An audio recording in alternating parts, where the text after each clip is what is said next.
Committee, Carol Bowen with Associated Builders and Contractors of Florida. This is a top legislative priority for us this session. We are the largest commercial construction association in Florida, and we do represent 98% of the industry. And I think maybe the best part to start is, I'm going to go off topic and just identify what exactly we're talking about. On any private development, unions, non-unions, companies are free to do whatever it is they want to do. If every company wanted to voluntarily do all of the things I'm about to tell you about, this doesn't interfere with their ability to do so. So the 98% having the market share, it doesn't speak to what we're seeing at the local government level. That just speaks to the numbers of companies that have chosen to be non-union. And we'll get to the impact of these efforts after that. But this doesn't interfere with the private ability of anybody to voluntarily sign up for these types of processes. What do we see, and what are in place right now?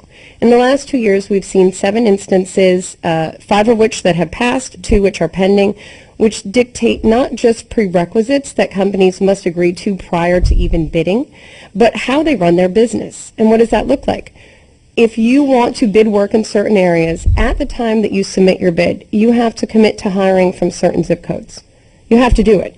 If you're found to be in violation, you're subject to penalty, fines, and prohibition on future bidding opportunities. You have to agree to provide education and training, which we support. We're the largest provider of apprenticeship training in the state. We've worked with entities like Palm Beach County to support voluntary programs. If you have apprentices on the job, you get benefits in the bidding process, but it's not a mandate. What these instances tell you is not only must you train, but you must train with certain groups. They also tell you that regardless of the benefit packages you offer, it's not good enough. You have to supply very specific benefits, including pensions. Most egregiously, and this is what causes us concern, they mandate that you must be willing to pay a wage rate that is 35% above market trends. What does that look like? The majority of local governments in Florida have adopted a responsible wage rate or a living wage rate, and they model it after the federal Davis-Bacon wage rate.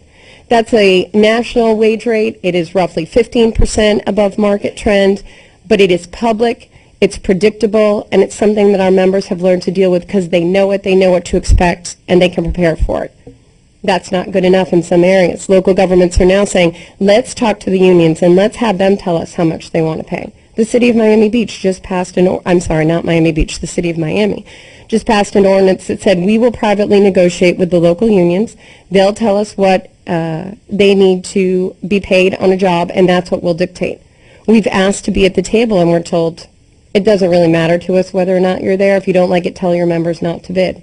We are upset because folks are telling us that they don't necessarily care whether or not we're at the table. We do represent 98% of the industry. You should want us at the table. You should be willing to work with us.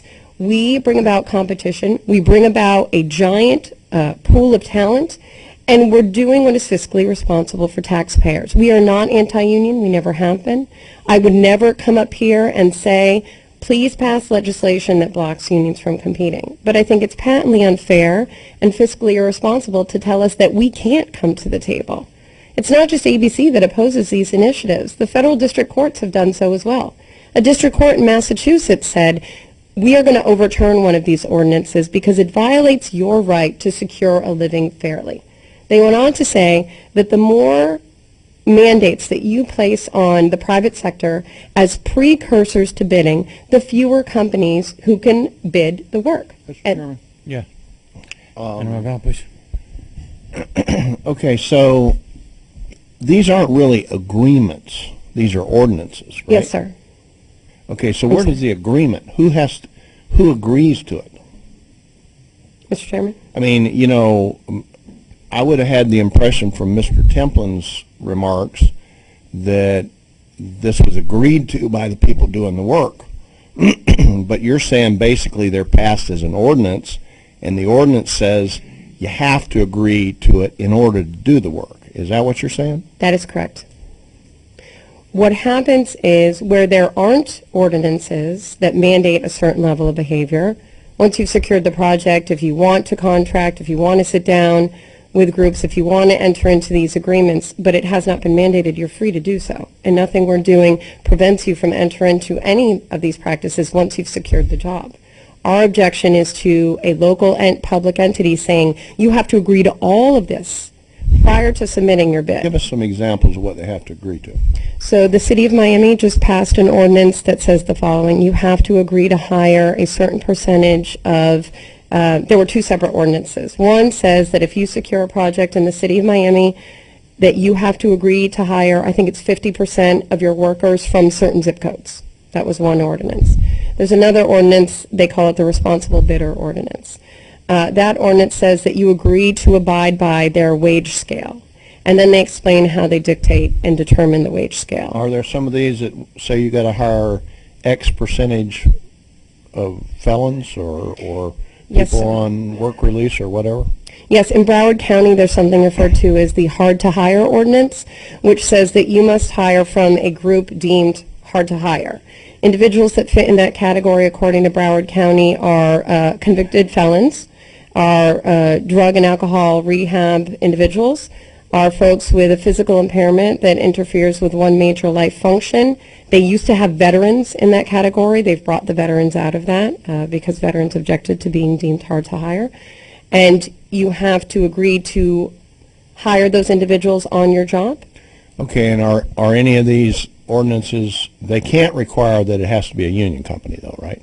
No, they cannot, no.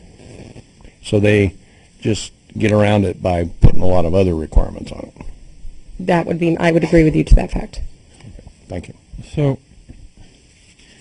if the cities and the counties are making their own ordinances, is this really what Mr. Templin said, where maybe you don't like what the cities and counties have done, and you're coming to the states to kind of, I don't want to say do an end around, but obviously you didn't like what the cities and counties did, so now we're going to go to the state. I just want to if you could just comment on that. Sure, I think, I'll be perfectly honest, it's a mixed bag. I don't like what local governments are doing. ABC does not like what local governments are doing because we think that it is an overreach. We think that it interferes not just with our members' abilities to bid, but small contractors. These ordinances, in some instances, kick in for $100,000 or more. Your small contractors can't necessarily afford to pay these pensions and pay these employment benefits. However, we also think it's bad public policy for the state in general. As taxpayers, you deserve to have your elected officials be fiscally responsible, whether it's at the local or the state level. Okay. That's Carol. Good. Thank you. I appreciate it. Thank you.